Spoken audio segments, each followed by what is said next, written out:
For centuries, people have dreamt of conquering the inaccessible, the Mont Blanc Massif. Their bold vision eventually transformed this legendary alpine relief into a prized destination. Scaling the highest peaks of Europe, they had to overcome extraordinary technical challenges. In the air and underground, facing extreme conditions, a century of visionaries and builders designed extraordinary infrastructure. How did they manage to tame this mountain? When it comes to mountain construction, there are lots of rocks to cut, either to excavate or to drill for bridges, viaducts, tunnels. From the Aiguille du Midi cable car, which crosses 1,500 meters of elevation without support, to reach a rocky peak at almost 4,000 meters. At the time, it was the longest, most powerful, largest, fastest, and highest in the world. To the sheer slopes of the Montenvers railway, cut into the cliffside and the gateway to France's largest glacier, which conceals more than 10 kilometers of hydroelectric tunnels. Here we are under the mer de glace. What we are seeing and hearing is the torrent of the mer de glace. None of this compares to what came next. In the mid-20th century, civil engineering faced one of its greatest challenges: drilling an 11-kilometer-long tunnel beneath Mont Blanc. It was the longest road tunnel in the world, passing beneath the highest mountains in Europe. Now, with climate change threatening this landscape, new challenges must be addressed. The Mont Blanc Massif's exposed construction, dating from the past century, must be rethought to meet the new environmental reality. Here in 1995, we were under the ice. This high-altitude world, once intimidating and unapproachable, is now one of the most visited natural sites in the world. It achieved its reputation through brilliant land use planning and monumental construction work, worthy of the grandeur of this landscape and its legendary peaks.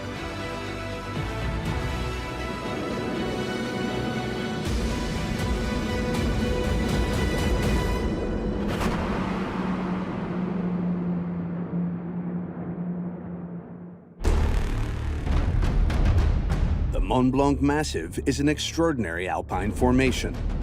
Spanning 400 kilometers squared across France, Italy, and Switzerland, it boasts 20 peaks that rise over 4,000 meters.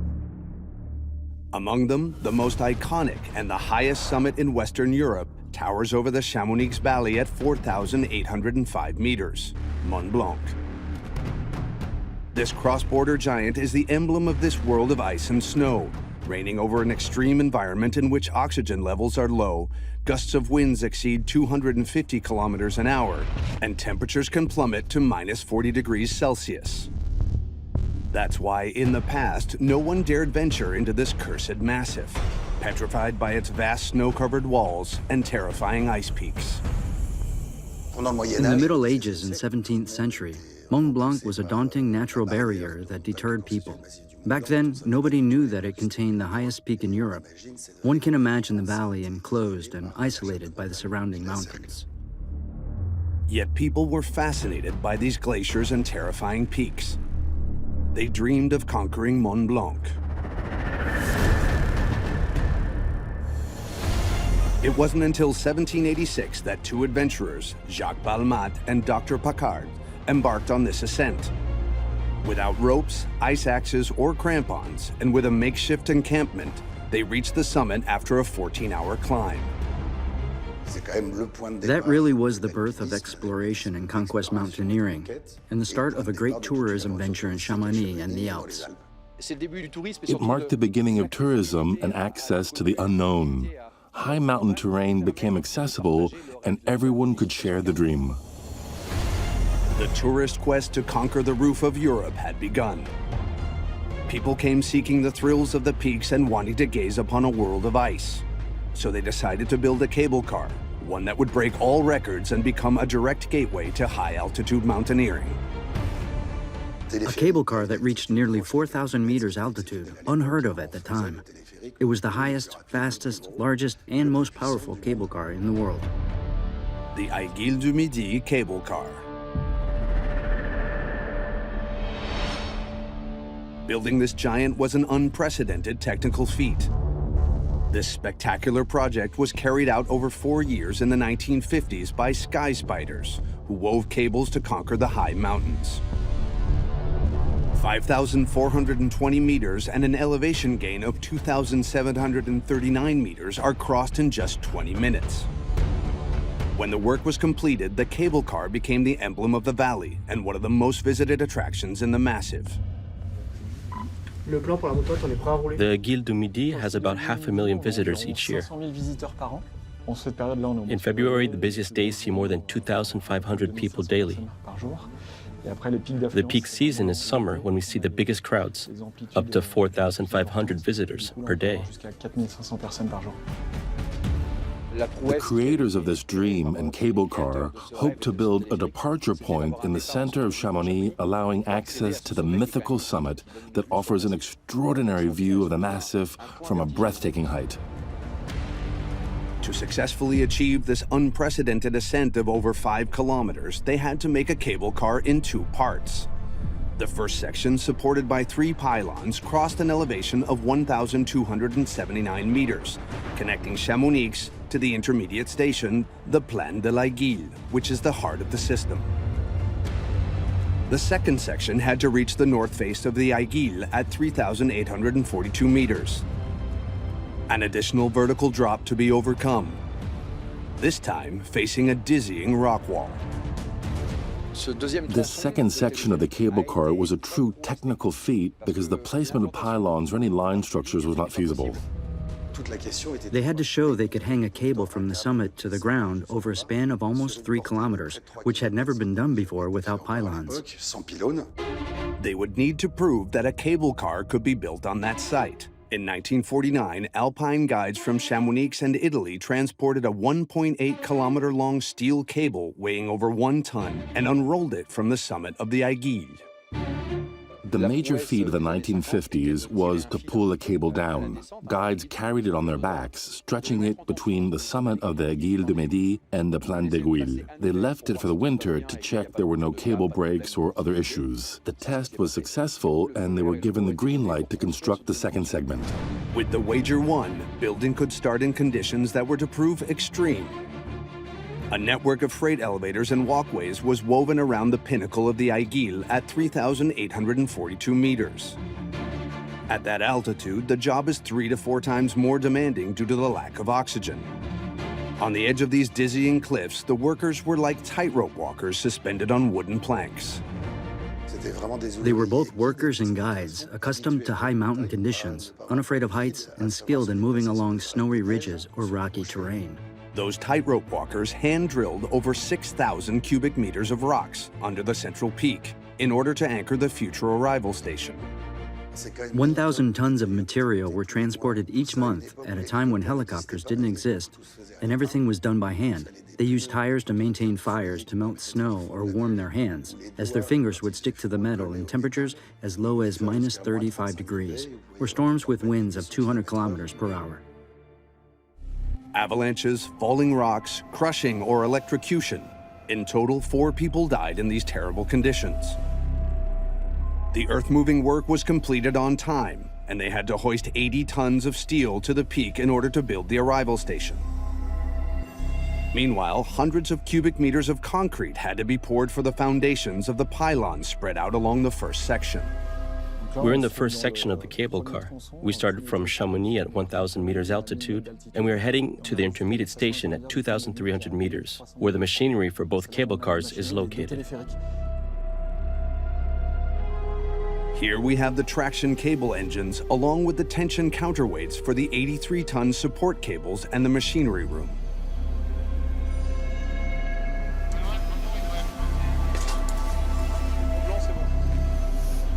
It's okay for me, we can stop. This cable car has 2 cabins, each with around 60 seats. Both cabins are attached to a traction cable like a chairlift, allowing them to shuttle back and forth.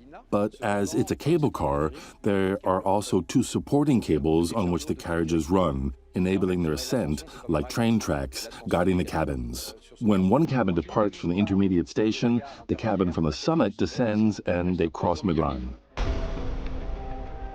The movement of the cable car cabins is controlled in the machinery room. Each section has its own mechanism. The electric motor drives a drive pulley through a reducer. This controls the speed and the force needed to pull the cabins. The pulley then moves the traction cable, which is on a closed loop. This traction cable sets in motion the cabins, which rest on a supporting cable. This is the supporting cable. It has a smooth surface and is responsible for carrying the weight of the cabin and its load. To move along the supporting cable, there are 8 rollers, which distribute the weight and allow the cabin to travel along the cable. Below is the traction cable, a continuous loop running through the machinery, making the system move. Given the distance to be covered in the first section, a counterweight system is necessary to maintain a constant tension in the supporting cable. They are connected via tension cables to 80-ton concrete blocks that move within a pit beneath the machinery room at the Plan de l'Aiguille. The principle is that the supporting cable maintains the same tension, regardless of external temperature, the cabin's position, speed, or load. This happens automatically. Here we can see our tension cable moving, meaning that the counterweight is currently rising to maintain constant tension in the supporting cables. Plan de l'Aiguille is also the starting point for the second section. Starting at 2,317 meters and ascending to 3,842 meters. This part is what made it an extraordinary feat for its time, as the mountain's profile did not allow for the installation of pylons to support the 3,000 meters of cable. There's a total elevation change of 1,470 meters that the cable car covers in 7 minutes at an average speed of 10 meters per second, a technical feat. As you reach the last 100 meters of the ascent by cable car, the cabin rises vertically. Since the cable can't be too tight, there's a tension of 100 tons. We start out almost horizontally, and by the end, it's a 100% slope, ascending 1 meter for every meter traveled. It's almost like an elevator system. Nowadays, few cable cars have this profile. When the cable car was inaugurated in 1955, it became the highest in the world. Construction work lasted a few more years to develop tourist facilities at the summit, which had to be dug directly into the rock. A panoramic terrace, a relay antenna for television, elevators, restaurants. Man had conquered the Aiguille du Midi. Today, 500,000 visitors use this dizzying installation each year, making it one of the most visited attractions in the region. To cope with this influx, 11 months out of 12, sometimes in extreme weather conditions, the cable car undergoes very strict inspections and constant maintenance. We don't have a problem opening with no visibility. What really disrupts us is the wind. If it's too strong, it can hinder passing the pylons. If it reaches 70 kilometers per hour, it becomes really critical and we can't be certain of opening. We experience significant ice. The lowest temperatures recorded at the Aiguille have been close to minus 38 or minus 40 degrees. That's the de-icing from this morning. Today, there was relatively little ice. When we perform de-icing, it's the rollers at both stations that break the ice on the cable. We experience storm phenomena that sometimes put stress on the cable. Fortunately, it is regularly monitored and checked. However, when we notice progressive wear, we anticipate this change. That's what we did this autumn. It took 2 months of labor to replace the traction cable of the second section. In total, nearly 10 kilometers of cable were uncoiled from Chamonix to the summit of the Aiguille du Midi. We are currently in the inspection phase, meaning the cabins have been detached and we're conducting a magnetic inspection, like an X-ray of the cable. We check the replacement and manufacturing protocol to ensure there are no broken wires or signs of friction. There is a regulatory requirement that before the public can board the cable car, this new cable here must undergo magnetic inspection. In the footsteps of the visionaries of the 1950s, the Mont Blanc company, which now operates this cable car, has continued to develop the facilities at the summit. The Aiguille du Midi pipe, a 33-meter-long gallery anchored in the rock, lets visitors take a complete tour around the peak and admire Mont Blanc from just a few hundred meters. In 2013, they installed Step into the Void, a glass cage located 1,000 meters above the void. It's a site for excursions and contemplation. We bring this dream to our clients, access to the heart of Mont Blanc massif. The thrill, the adrenaline of mountaineering, the effects of the cold, and the lack of oxygen at high altitude are the sensations people are seeking. The construction of this cable car marked a turning point in the conquest of the summits of this massif. Mont Blanc, the roof of Europe, became palpable and accessible, attracting tourists eager to discover one of the most beautiful panoramas in the Alps, once reserved for mountaineers. The Aiguille du Midi also became the starting point for off-piste routes from Vallée Blanche and its 20 kilometers of glacial terrain. This legendary descent leads to the Mer de Glace and the Montenvers site. There, over a century ago, the extraordinary construction of a railway line began. The Montenvers Railway was the first tourist attraction in Chamonix and the first high-altitude tourist infrastructure in France. Since 1909, this little train that climbs the slopes of the Mont Blanc Massif has become the symbol of the valley. Today, it carries an average of over 800,000 visitors per year. It connects Chamonix to Montenvers in just 20 minutes, providing access to the largest glacier in France. The goal was to discover this sea of ice and the surrounding scenery of the Grand Juras and the Dreux and other legendary mountains, to offer this experience, so to speak, to these new tourists.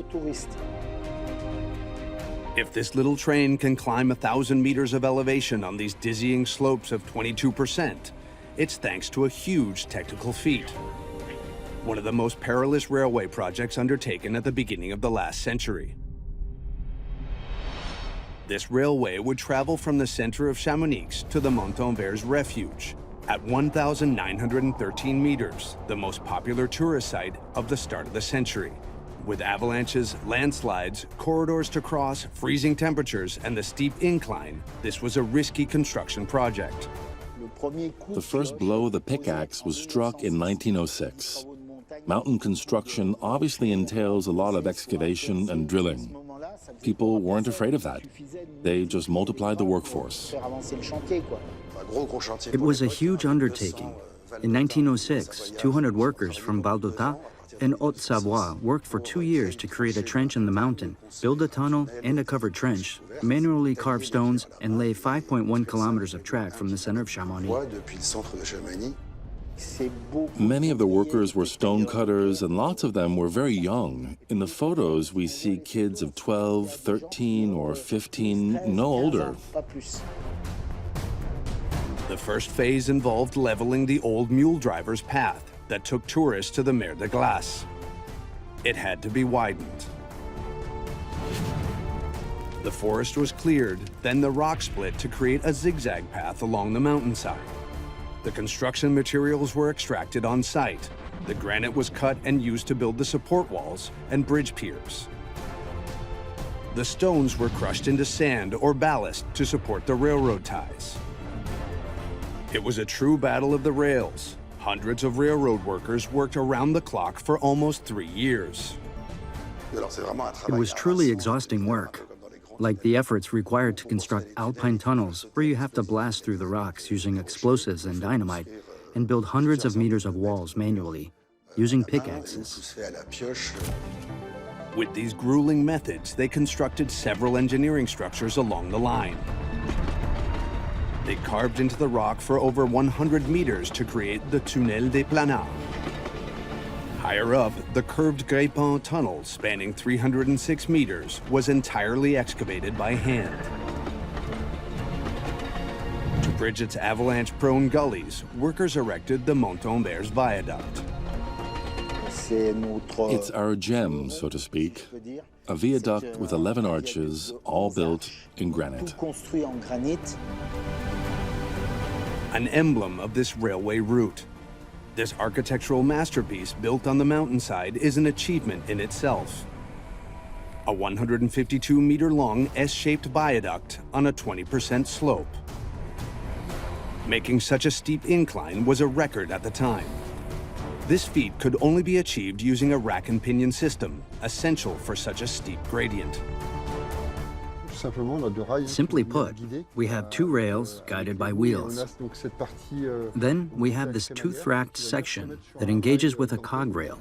This is what allows us to climb slopes like the one going to Montenvers at 22%, and also to hold the train back on the descent. With a height difference of more than 90 meters per 1,000, it becomes very tricky to rely on just adhesion. The train would tend to skid, and safety-wise, braking could also be problematic. After 20 years in operation, the installation of this rack and pinion system did not prevent one of the greatest disasters in the valley, in August 1927. Just a few minutes after leaving Montenvers station. When a train departs from Montenvers, it starts on level ground, so we're required to pull out of Montenvers station, then make what we call a switchback. This means that when we have enough momentum and start to tip into the slope, we apply the brakes. There's always a brief period of freewheeling. In 1927, the train was initially moving at 10 kilometers per hour, but the maneuver was performed incorrectly and too late, causing the train to accelerate to 60 or 65 kilometers per hour and plunge off the viaduct. The engine and the first rail car crashed onto the rocks below the structure. The train was crowded that afternoon. In total, there were 22 fatalities and around 50 people injured. Despite this dramatic accident, this feature continued to be a great success. Tourists flocked to ride the little red train. The track was electrified in 1954 and the steam locomotives replaced by electric ones. Travel time was reduced from 55 minutes to just 20 for the 5 kilometers of slope. But this mountainside track requires intensive maintenance during the winter. Amongst many challenges, there is a specific maintenance requirement for the overhead catenary, which is rapidly covered in frost, and snow must be removed from the tracks. This is our snowplow. We have a diesel vehicle that pushes and tows the snowplow. The engine on this old locomotive is used solely to operate the snowplow, so that we can open the line every morning and take our customers up. Without this machine, we'd have to close.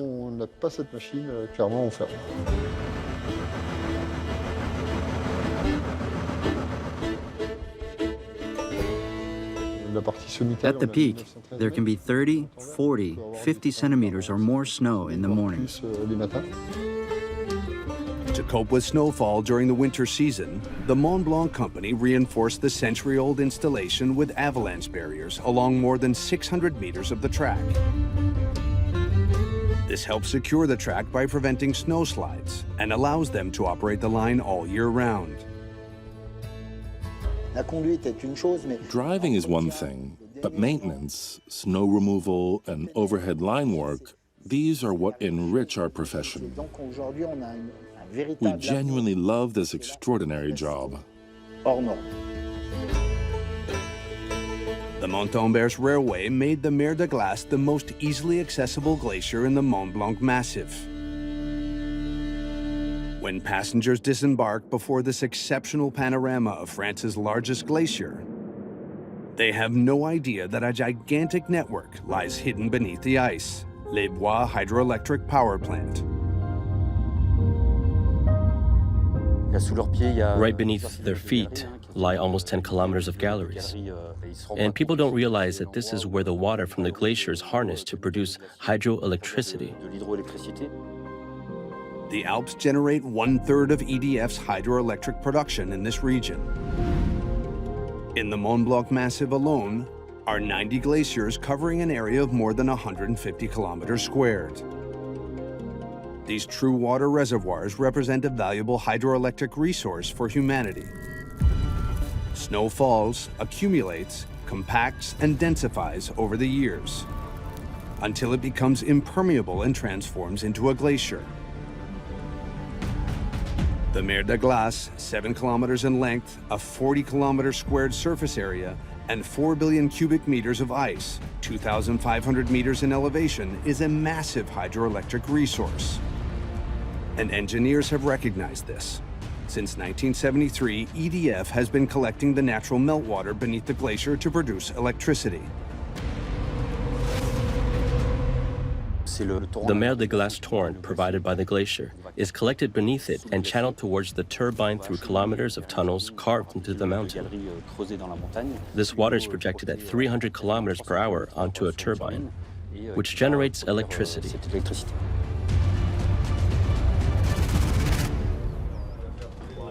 Commissioned in 1958 at the start of the construction of the hydroelectric power station, EDF's exclusive Les Bois cable car is the only means of accessing the glacier's water intake. It transports workers to the entrance of the tunnels carved into the cliffside.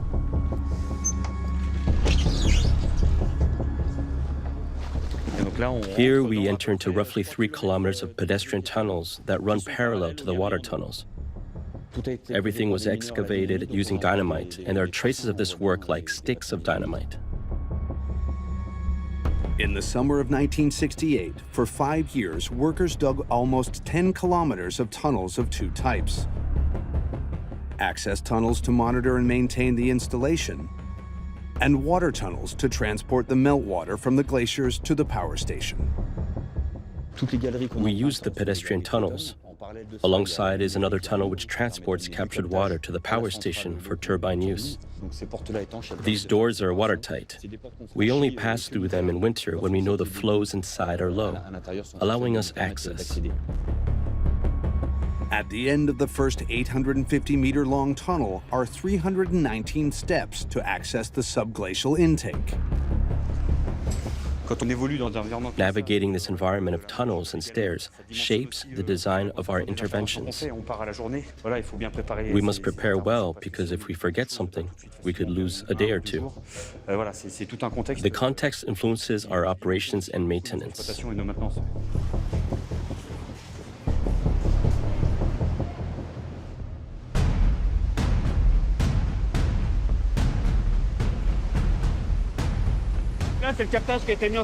This intake was commissioned in 2011. It's the most recent intake. Here we are beneath the mer de glace, with about 70 meters of ice above. The mer de glace has a peak just above our intake, so the ice is still quite thick. We can see and hear the mer de glace torrent provided by the glacier. It flows into our intake and then into the galleries. After a few kilometers, it is eventually turbined at the power station to generate electricity. The water captured at 1,560 meters beneath the glacier travels through 3 kilometers of galleries before plunging into a 300-meter-long vertical armored shaft at almost 300 kilometers an hour. At the end of its fall, it drives a turbine connected to a generator that produces electricity in the downstream power plant. The maximum amount we can capture and turbine is 15 cubic meters per second. This would fill an Olympic-sized swimming pool in 3 minutes. This flow rate is a winter low flow. It's cool and there's snow, so the glacier produces little water. In summer, the flow can be up to 30 times greater. We couldn't be here if we'd be underwater. The power plant produces up to 113 million kilowatts a year, equivalent to the annual consumption of 50,000 people. Amid the deafening roar of the subglacial torrent, we face the immense power of the water delivered by the glacier. The torrent can carry rocks and sediment, posing a real threat to the pipelines and the turbine downstream. To address this risk, a series of grills attempt to filter out rocks at the intake. But the engineers also designed a desander that is 100 meters long and capable of holding the equivalent of 2 Olympic-sized pools. Located between the intake exit and the vertical shaft, it retains any remaining small solid particles present in the glacial water. Glacial water is loaded with sand, silt, and small pebbles that, when they hit the turbine at nearly 300 kilometers per hour, can cause significant damage. When the turbine was first operated in the 1970s, it had to be replaced for repairs every 2 weeks. The improvements made to this turbine are what make it special. We now replace it only once a year thanks to enhanced coatings and operational practices that anticipate times when the water holds more sediments, thus preserving the equipment. But the greatest threat to Les Bois power plant is now the impact of climate change. In spring 2009, the original intake that had supplied the power station for 36 years was exposed to the air, whereas it had been situated below 200 meters of ice. This is the plant's outdoor access platform for the facilities and intakes. We're downstream from the glacier. In 1995, the glacier was level with those trees over there. That was the edge of the glacier, and it used to rise up and fill the entire area we're standing in now. We've seen about 500 meters of glacial retreat over the past 20 to 30 years. In 1995, this whole area was covered with ice. Over the past 140 years, the glacier has retreated by 2 kilometers and lost 220 meters of thickness, 100 meters in the last 20 years. Scorching summers have significantly accelerated this phenomenon, and the latest statistics are alarming. The glacier is melting at a rate of 10 centimeters per day. In response to the retreat of the mer de glace, EDF engineers have had to create new water intakes at higher altitudes. Since the creation of the power plant in 1973, 3 water intakes have been implemented, the last 2 in a span of 10 years. Engineers had to move 100 meters upstream of the glacier to ensure continued electricity production. Our predecessors never imagined there'd be this whole series of water intakes. Today, as we witness the glacier's thinning and retreat, we are forced to adapt to these changes. As well as production loss, a water intake exposed to open air is a risk to the very structure of the power plant. It becomes vulnerable to rockfalls which can obstruct the intake, block the galleries, and potentially destroy the entire facility. As long as the glacier is in place and positioned above the intake, it acts as a protective shield. It serves as a lid, safeguarding the intake from the environment and from the moraines on the slopes. This mass of sand rocks is held by the glacier's walls. When the glacier retreats, the risk is that these rocks will fall and block our intake. For example, this phenomenon is what we are preparing for. This entire intake and space are filled with rocks and pebbles. So it all travels along with the water. Anticipating the aspects of climate change is what drives EDF's teams to implement a new operating model for the power plant in the coming years. If they are unable to create new intakes at higher altitudes due to the inevitable retreat of the glacier, the solution would be to use these intakes that are now exposed to the open air while protecting them. We are rehabilitating the intake and protecting it with embankments, which are accumulations of rocks designed to prevent larger stones from damaging or blocking it. This way, the water can continue to flow into our galleries through this access point and proceed to the turbine to generate electricity.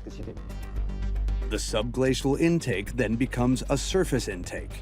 Engineers can reuse all these galleries, which helps preserve this fragile environment. We always try to be one step ahead, not waiting for the intakes to be uncovered before intervening. The acceleration of glacial retreat forces us to reassess our strategies, to continue producing and maximizing the use of the water sourced from the watershed beneath Mont Blanc. When these infrastructures were built in the last century, no one was aware of how the climate would change. In the face of this change, many installations must be monitored, transformed, and adapted. But for how long? The mer de glace is receding as it attempts to escape the people who come to see it. It is melting and retreating. Stairs had to be built, then a first cable car, then a second cable car to take people further and closer to a dying glacier, which we still try to touch as it tries to escape us.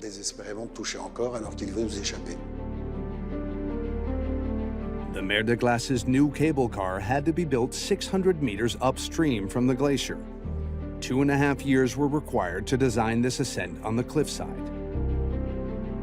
Preparations are also underway for an international center for the interpretation of glaciers and climate, aiming to raise awareness about global warming phenomena. We take all environmental elements into consideration. We want to progress and integrate technological advancements associated with environmental changes. Today, creating a device or changing an operational strategy without taking these considerations into account would put us at a disadvantage. The development of these infrastructures in this previously isolated mountain range has inevitably led to the emergence of mass tourism. To manage the ever-increasing flow of visitors over the decades, access routes had to be built. The conquest of the mountain passes and peaks wouldn't have been possible without these winding roads. The Route Blanche is this vital artery that serves the towns of the Chamonix Valley. Along 20 kilometers at over 1,200 meters of altitude, 53 bridges and viaducts have been built. 16,000 vehicles, including 2,000 heavy trucks, travel this route daily to reach the Aosta Valley in Italy. Thanks to one of the largest civil engineering structures built in the heart of the Mont Blanc massif. In the 1960s, at the foot of the Aiguille du Midi, beneath 2,500 meters of rock, engineers achieved a technical feat that revolutionized the region's road network. An 11,600-meter-long tunnel was dug beneath the mountain. The Mont Blanc Tunnel was an extraordinary challenge, a battle against the giant of Europe. When it was inaugurated in 1965, this tunnel broke all records of the time. It was the longest road structure in the world, passing beneath the highest mountains in Europe. The statistics are impressive. 1,200 tons of explosives were needed to blast 550,000 cubic meters of rock. 235,000 bolts were used to stabilize the granite. More than 200,000 cubic meters of concrete were poured to line the vault and walls of the tunnel. How did workers manage to complete this colossal project? And how do you secure a crossing of more than 11 kilometers in a two-way single tube in the heart of a mountain range? At that time, to travel from one valley to another, one had to cross Mont Blanc to go from the Chamonix Valley to the Courmayeur Valley. So for these two communities, it was extraordinary progress. During the winter, the pass was shut, so we couldn't even meet. With this tunnel, we connected Southern Europe with Northern Europe. Thus, one could travel from France to Italy in 12 minutes. It's a means of bringing these two countries together, so it is a significant structure for Europe.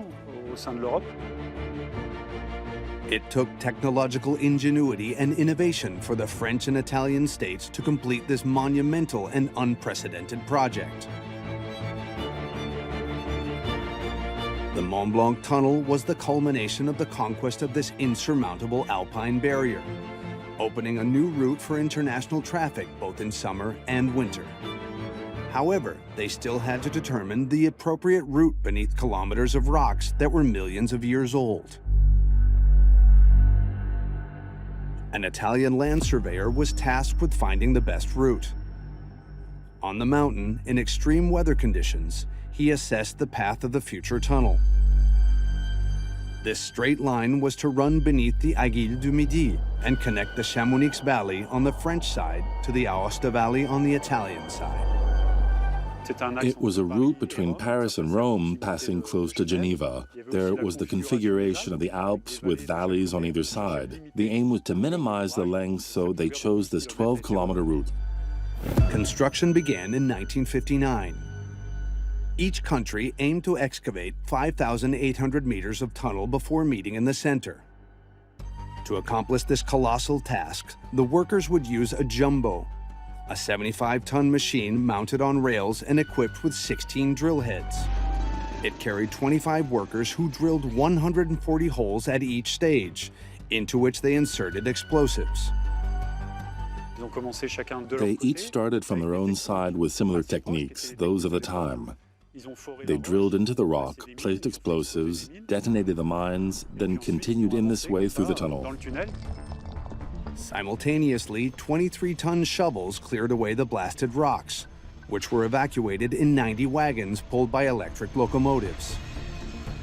This painstaking work yielded an average advance of 8 meters per day. While the jumbo allowed for significant progress, the depths of Mont Blanc would reveal unpredictable dangers. As they progressed, the granite in the tunnel crumbled and cracked after the detonation of the explosives. The miners then had to advance with extreme caution through a narrow tunnel that had to be reinforced and secured. When digging into a mountain, there is a phenomenon of soil mechanics, a shearing or stretching effect on the rock, which reacts when it's excavated. So as they dug, they reinforced the granite using bolting techniques to ensure the rock's stability. Long threaded rods measuring 1.6 meters were inserted into the rock. Then metal plates were fixed onto them to secure the granite wall. By the end of the project, 235,000 bolts would be installed throughout the tunnel's vault. 2 years after the start of construction work, the excavation had reached 2.5 kilometers. But the further they advanced, the greater the risks.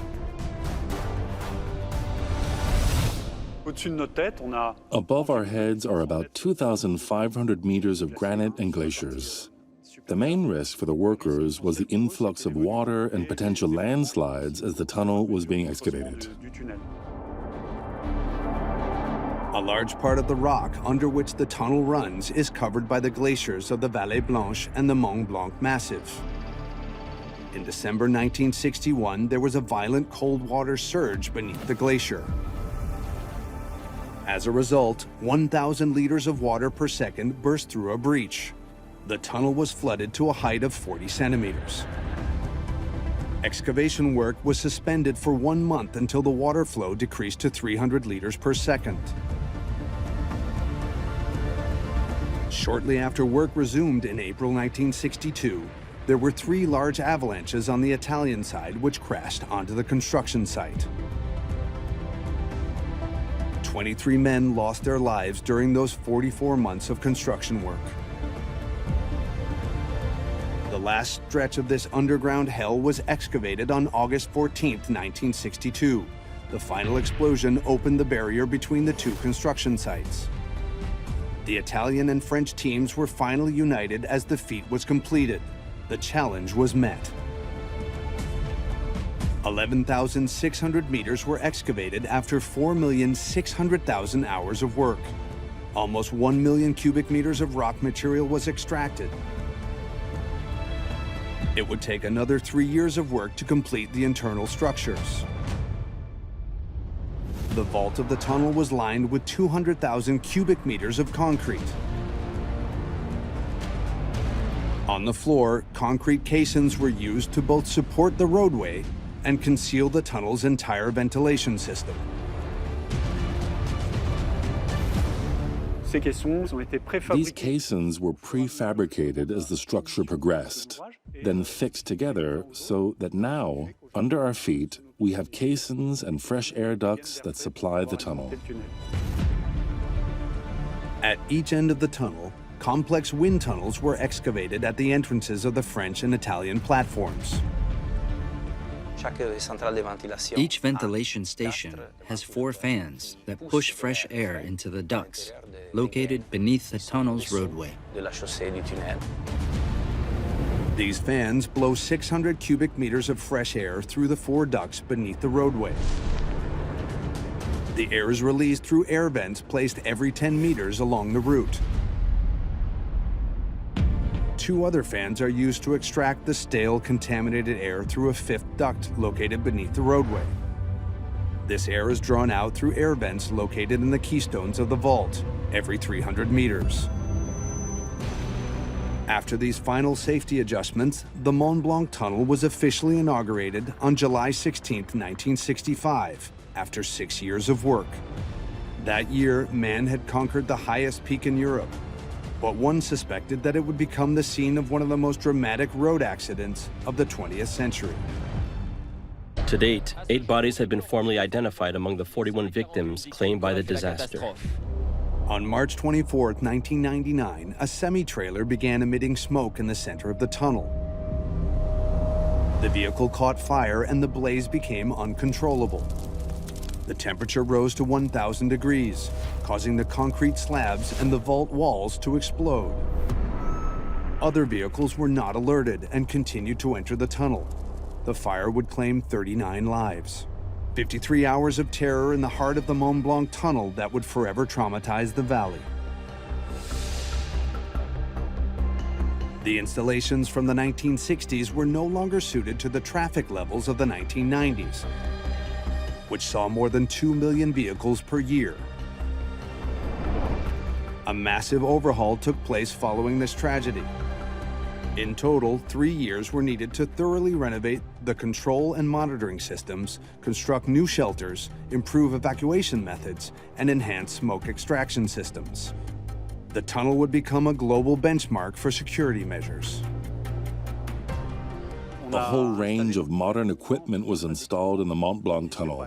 Complex ventilation management systems were introduced. In the event of an incident or smoke in the tunnel, these systems allow the smoke to be extracted by creating a zero velocity point. The point zero was created. The air velocity in the tunnel is stopped at that specific location. With this new process, operators can instantly control the spread of smoke and focus the power of the air extraction fans on the precise area of the incident. This maneuver was made possible by the installation of 38 pairs of ventilation systems and suction openings placed every 100 meters at the keystone of the central arch. Smoke from the accident area is prevented from moving and spreading elsewhere. We open the suction trap centered on the incident and extract the smoke, etc.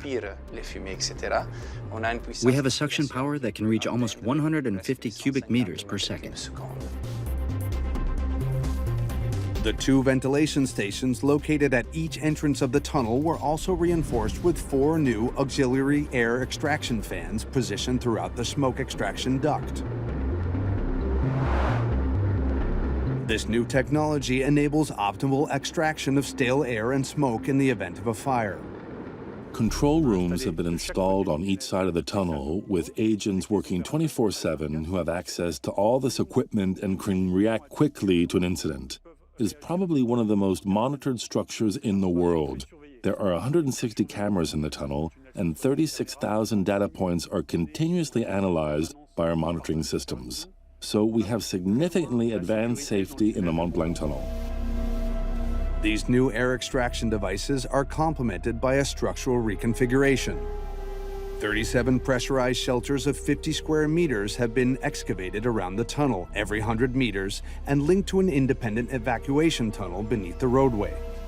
In total, the renovation work required more than 18,000 cubic meters of excavation.